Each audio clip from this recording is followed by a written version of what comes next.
All right, guys, we're back again, and this is a video top 10 times 10 person destroyed a company. So let's see what this is about. These look like some old videos, and let's see what's going on here. 62 years in the airline business, Eastern Air. Number 10, Gerald Ratner, Ratner Group. We sell gifts as well as jewellery. Things like a teapot for £2. Or we've got this imitation book that you lay on your coffee table. The pages don't actually open, but they're beautiful curled up corners with imitation antique dust. Gerald Ratner grew his family's modest jewelry brand into an empire on the philosophy that the loudest voice commands the most business. He learned the hard way that it's sometimes best to shut up. While speaking at a convention in 1991, the Ratner Group CEO joked about his company's cost-effective mass production. He said the jewelry is so affordable because it's total crap. I know you might say it's not in the best possible taste, but we sold 250,000 of them last year. His company's stock plummeted as insulted customers lost faith in the quality of Ratner products. The company won them back after the CEO's resignation and a rebrand. Today's Signet Jewelers is one of the biggest names in the industry. As for their old one, the consequence of a business rep getting too candid is called the Ratner effect. It was only when you read the tabloids the next day that it did look terrible. But I mean, as I left the Albert Hall, I didn't think anything was untoward. And I don't blame the press, because the press, always do that. They're disingenuous, and, good luck to them. That's what people want to read about. They want a story that's exaggerated somewhat. Number 9, Ike Batista, OGX Petroleo. I think one of the reasons of our success is that Well, look at that, guys.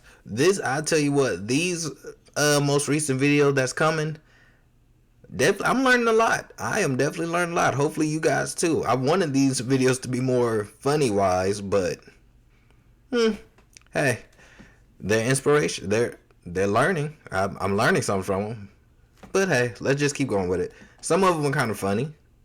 projects, they start from the beginning by sharing. See, when you develop billion-dollar projects, new businessmen developing projects should take care of the surrounding environment, because I will affect several communities. Energy industrialist Ike Batista quickly went from being one of the world's richest men to a negative net worth. As hard as his companies were hit by his gambles, OGX Petroleo was particularly devastated. Batista got lucky when the company discovered major crude oil reserves. The parent company, EBX Group, spent the next few years driving Brazil's infrastructure and energy, before finally going bust in 2012. Thousands of jobs would come to this area of Rio de Janeiro, and this whole area around me was to be developed into a new massive business park. But with so much uncertainty about the empire, indeed about Ike Batista's own personal wealth, many of the big assets are now being sold off, including the port here at Açu. Batista overpromised, underdelivered, and overspent on other ventures and an extravagant lifestyle. OGX then filed for the biggest bankruptcy in the history of Latin America. Under new leadership, it rebranded as Domo Energia in 2017 and was sold to Petro. Captain, there are still 9 Rio in 2022. Meanwhile, the ever-reckless Batista was sentenced to 30 years in prison for corruption. Brazilian oil and mining magnate Ike Batista has left prison prison for house arrest ahead of a trial on corruption charges. He's accused of bribery and hiding illegal funds offshore, but denies any wrongdoing. He was arrested last year after spending 4 days in New York as a fugitive. Number 8, Martin Shkreli, Touring Pharmaceuticals. Now, you guys have said that the reason you increased this price so much after acquiring the drug was in order to do the research and development to develop a better version of Daraprim. I just got off the phone with an HIV doctor who told me they don't need a better version of this drug. What are you doing here? Yeah, that's not true. There's a recent paper that suggests that 2 patients died due to autoimmune encephalitis from toxoplasmosis. Touring Pharmaceuticals broke out in 2015 with several major manufacturing licenses. Then Martin Shkreli raised the price for Daraprim, an antiparasitic used to treat HIV, from $13.50 per pill to $750. This reprehensible price hike made the so-called pharma bro a pariah. The company's reputation was further damaged by his callous social media presence and dubious pledges to make treatment more affordable. What do you say to that single pregnant woman who might have AIDS, no income, and she needs Daraprim in order to survive? What do you say to her when she has to make that choice? What do you say to her?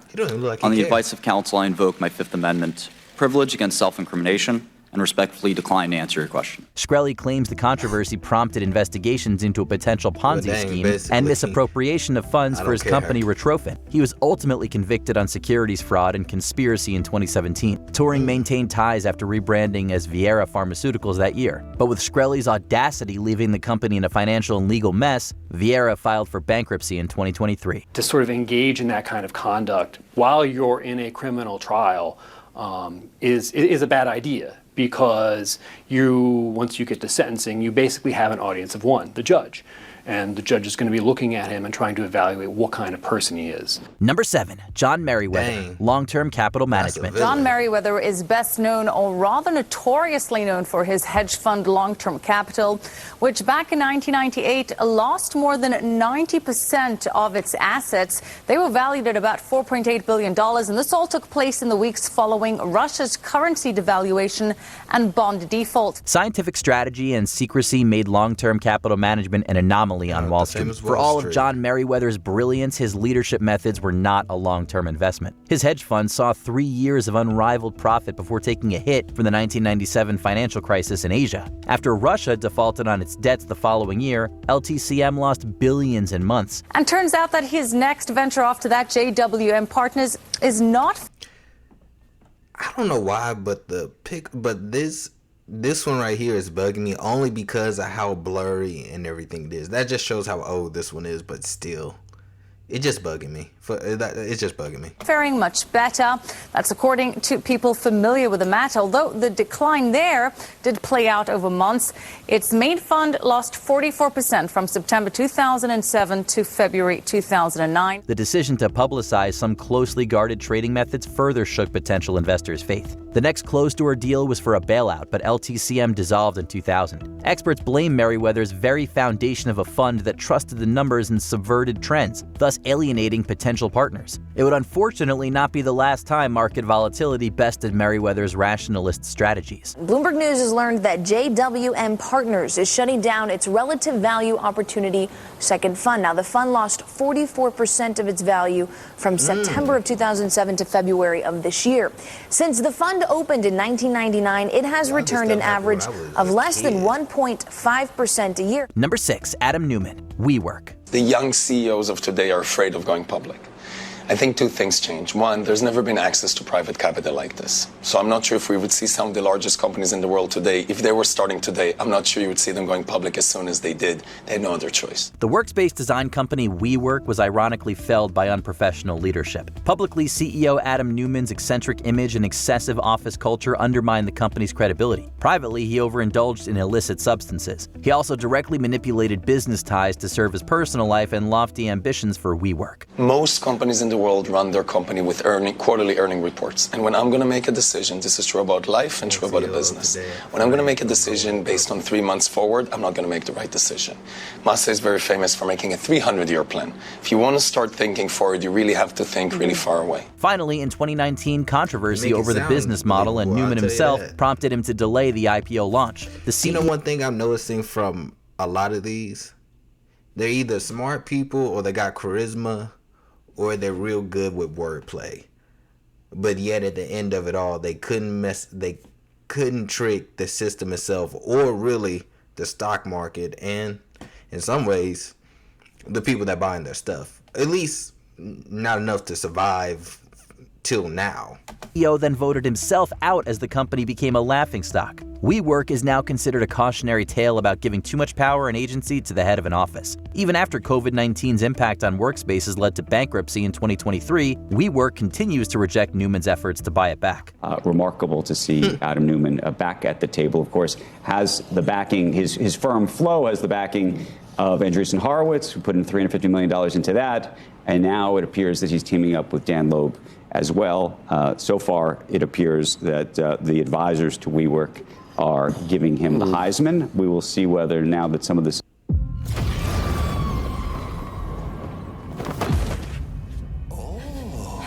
is public, whether that changes. Aubrey McClendon, Chesapeake Energy. Community and the land we love. The work we do every day matters. It's not a question, it's a fact. We're raising the bar and fueling lives all around us. The future and opportunity for our country starts with our drill bit. Innovations like fracking turned Chesapeake Energy. This was a commercial. I was about to skip it, but never mind.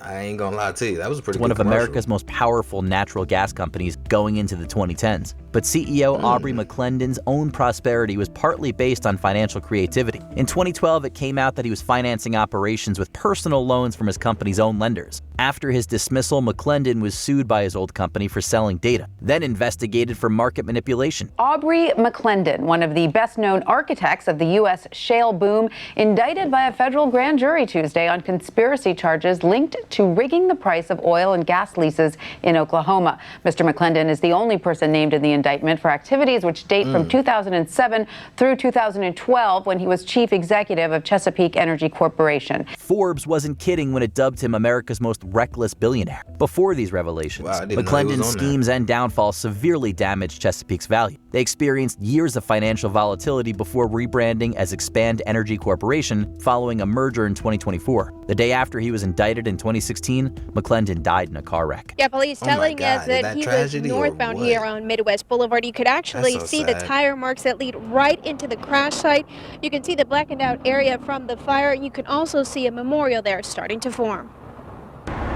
Once firefighters put out the fire, they found a mangled 2013 Chevy Tahoe and the driver, Aubrey McClendon, dead. Number 4, Mike Lazaridis, Research in Motion. Smarter and almost seemed like that's a conspiracy theory. Almost would seem like they wanted him dead because he was messing with their money, with bigger people money. So I'm not going to say that's what it is, but that's just very strange that happened after everything else was coming out on the guy. From what I've seen from this video, obviously, though. Real-time, turn-by-turn GPS navigation.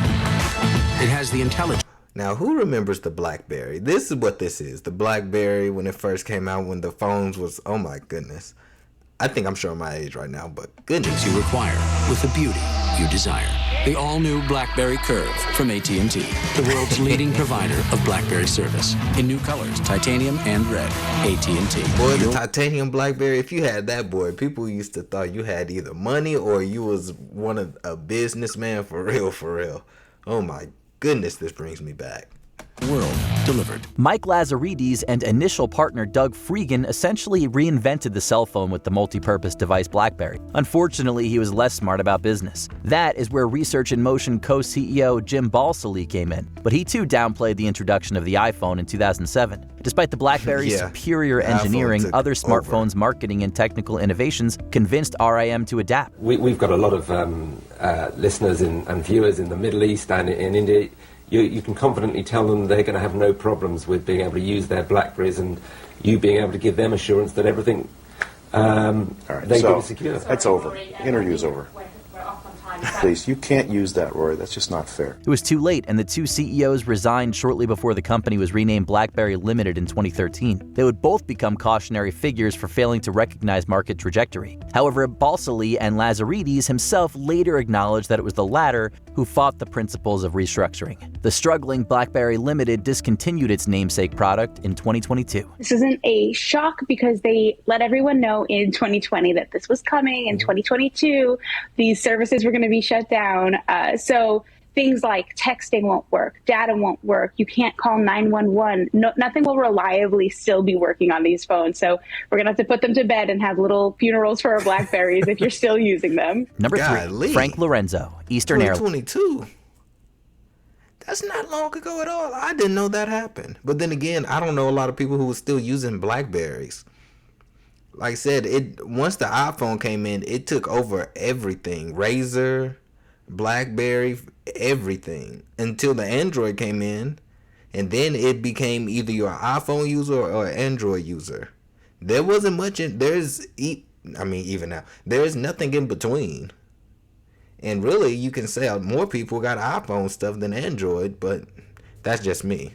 Airlines. Eastern's management has made preparations that if there isn't an agreement and if there is a strike, has made preparations to be able to operate the airline in that event. But naturally, the company needs to have its pilots, needs to have its flight attendants, needs to have its non-contract employees.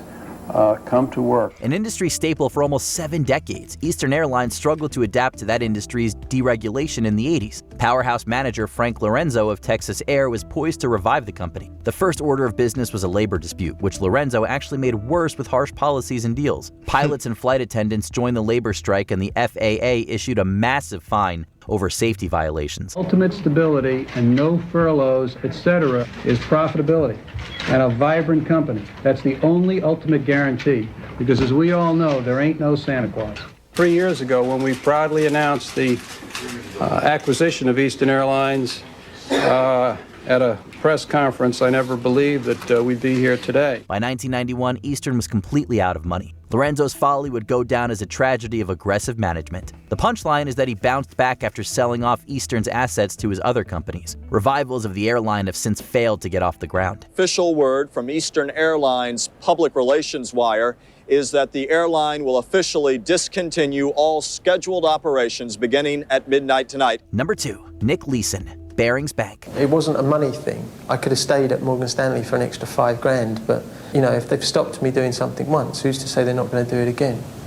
And so I moved to Barings. At that stage, I probably would be happy to say that I'd never heard of Barings. But it was a famous old bank. So? It took Barings Bank 233 years to become one of the world's leading merchant banks. It took Nick Leeson 3 years to tear it down. And you were creating a large amount of profits. Fictitiously, yeah. Wait, say that again. One of the world's leading So? It took Barings Bank 233 years to become one of the world's leading merchant banks. It took Nick Leeson 3 years to tear it down. And you were 233 years, only took one guy 3 years. Godly. But that just shows it's easier to destroy something than to make. Creating a large amount of profits. Fictitiously, yeah.